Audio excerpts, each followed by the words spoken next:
बृहस्पतिवार व्रत को करने से समस्त इच्छाएं पूर्ण होती है और बृहस्पति महाराज प्रसन्न होते हैं। धन, विद्या, पुत्र तथा मनोवांछित फल की प्राप्ति होती है। परिवार में सुख तथा शांति रहती है। इसीलिए यह व्रत सर्वश्रेष्ठ और अति फलदायक है। इस व्रत में केले का पूजन करें।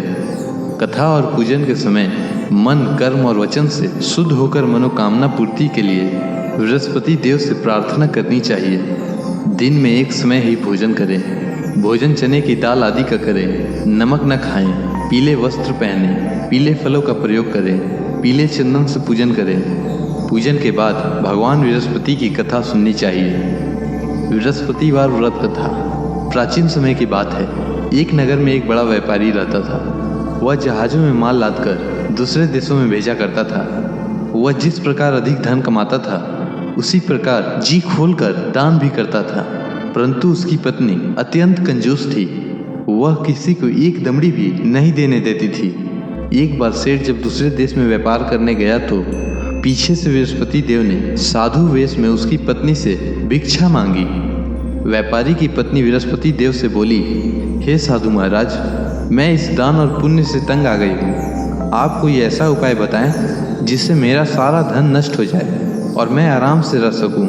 मैं यह धन लूटता हुआ नहीं देख सकती। बृहस्पति देव ने कहा, हे देवी, तुम बड़ी विचित्र हो। संतान और धन से कोई दुखी होता है? अगर अधिक धन है तो इसे शुभ कार्यों में लगाओ। कुंवारी कन्याओं का विवाह करवाओ। विद्यालय और बाग बगीचों का निर्माण कराओ। ऐसे पुण्य कार्य करने से तुम्हारा लोक प्रलोक सार्थक हो सकता है। परंतु साधु की इन बातों से व्यापारी की पत्नी को खुशी नहीं हुई। उसने कहा, मुझे ऐसे धन की आवश्यकता नहीं है जिसे मैं दान दूं।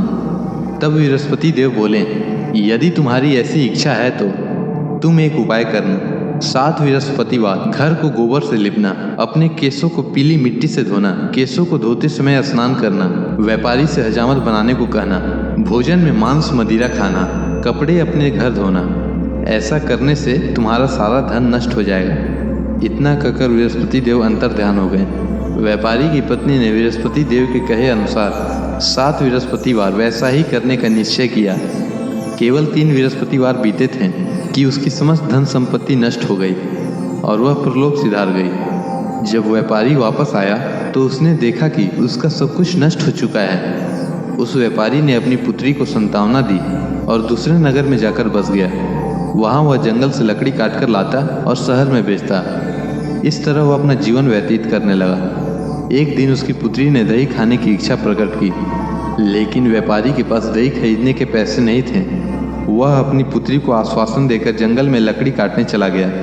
वहाँ एक वृक्ष के नीचे बैठ अपनी पूर्व दशा पर विचार कर रोने लगा। उस दिन बृहस्पतिवार था। तभी वहाँ बृहस्पति देव साधु के रूप में सेठ के पास आए और बोले, हे मनुष्य, तुम इस जंगल में किस चिंता में बैठे हो?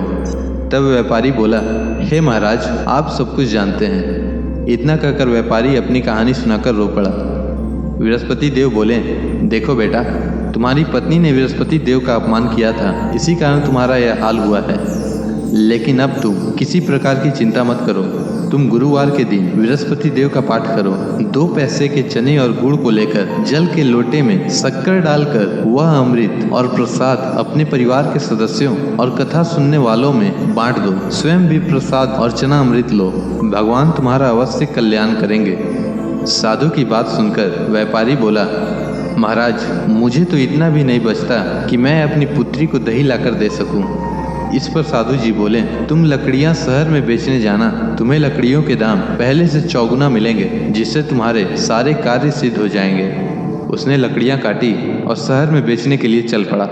उसकी लकड़ियां अच्छे दाम में बिक गई, जिससे उसने अपनी पुत्री के लिए दही लिया और गुरुवार की कथा हेतु चना गुड़ लेकर कथा की और प्रसाद बांटकर स्वयं भी खाया। उसी दिन से उसकी सभी कठिनाइयां दूर होने लगी।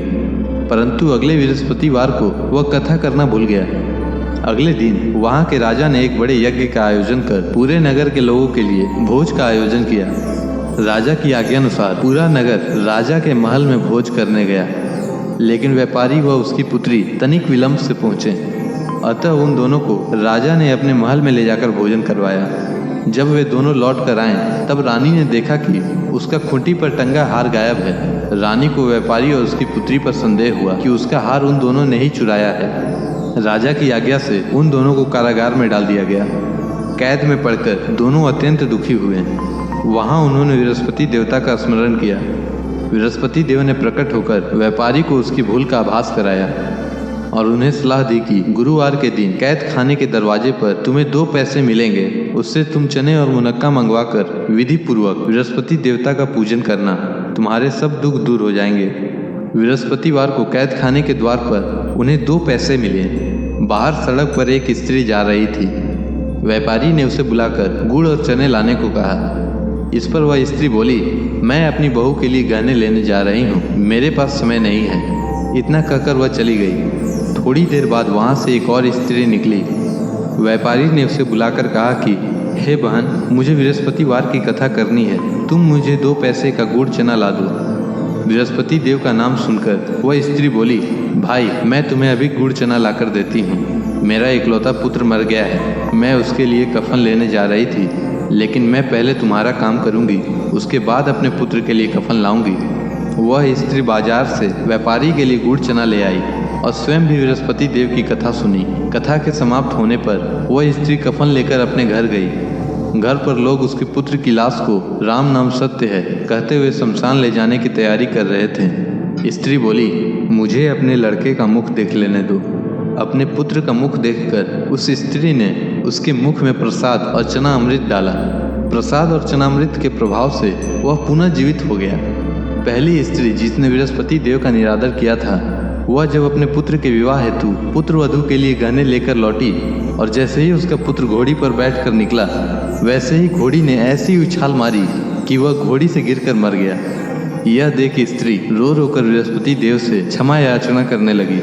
उस स्त्री की याचना से बृहस्पति देव साधु वेश में वहां पहुंचकर कहने लगे, देवी तुम्हें अधिक विलाप करने की आवश्यकता नहीं है, यह बृहस्पति देव का अनादर करने का कारण हुआ है। तुम वापस जाकर मेरे भक्त से क्षमा मांगकर कथा सुनो, तभी तुम्हारी मनोकामना पूर्ण होगी। जेल में जाकर उस स्त्री ने व्यापारी से माफ़ी मांगी और कथा सुनी। कथा के उपरांत वह प्रसाद और चनामृत लेकर अपने घर वापस आई। घर आकर उसने चना अमृत अपने मृत पुत्र के मुख में डाला। चनामृत के प्रभाव से उसका पुत्र भी जीवित हो उठा। उसी रात बृहस्पति देव राजा के सपने में आए और बोले, हे राजन, तूने जिस व्यापारी और उसके पुत्री को जेल में कैद कर रखा है वह बिल्कुल निर्दोष है। तुम्हारी रानी का हार वहीं खूंटी पर टंगा है। दिन निकला तो राजा रानी ने हार खूंटी पर लटका हुआ देखा। राजा ने उस व्यापारी और उसकी पुत्री को रिहा कर दिया और उन्हें आधा राज्य देकर उसकी पुत्री का विवाह ऊंच कुल में करवाकर दहेज में हीरे जवाहरात दिए। बृहस्पति देव सभी कामनाएं पूर्ण करते हैं। जो सद्भावना पूर्वक बृहस्पतिवार का व्रत करता है एवं कथा पढ़ता है अथवा सुनता है और दूसरों को सुनाता है, बृहस्पति देव उसकी सभी मनोकामना पूर्ण करते हैं, उनकी सदैव रक्षा करते हैं। अनजाने में भी बृहस्पति देव की उपेक्षा न करें, ऐसा करने से सुख शांति नष्ट हो जाती है। इसीलिए सबको कथा सुनने के बाद प्रसाद लेकर जाना चाहिए। हृदय से उनका मनन करते हुए जयकारा बोलना चाहिए। बृहस्पति भगवान की जय।